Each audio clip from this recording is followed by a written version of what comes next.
यस्तफ्तूनक कुलिल्लाहु युफ्तीकुम fill कलालह इन इम्रुउन हलक lace लहू वलदुन वलहू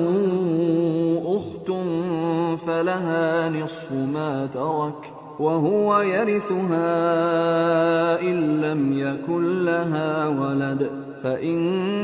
कानत इस्नतैन फलहुमा الثلثان मिम्मा तरक वइन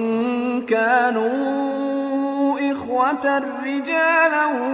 वनिसाअ फलिल्ज़करि मिस्लु हज़्ज़िल उन्सयैन युबय्यिनुल्लाहु लकुम अन तज़िल्लू वल्लाहु बिकुल्लि शैइन अलीम।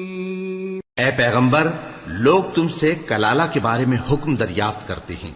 कह दो कि अल्लाह कलाला के बारे में यह हुक्म देता है कि अगर कोई ऐसा मर्द मर जाए जिसके औलाद न हो और न माँ बाप और उसकी एक बहन हो तो उसको भाई के तरके में से आधा हिस्सा मिलेगा, और अगर बहन मर जाए और उसके औलाद न हो तो उसके तमाम माल का वारिस भाई होगा। और अगर मरने वाले भाई की दो बहनें हों तो दोनों को भाई के तरके में से 2/3, और अगर भाई और बहन यानी मर्द और औरतें मिले जुले वारिस हों तो मर्द का हिस्सा 2 औरतों के हिस्से के बराबर है। ये अहकाम अल्लाह तुमसे इसलिए बयान फरमाता है कि भटकते न फिरो, और अल्लाह हर चीज से खूब वाकिफ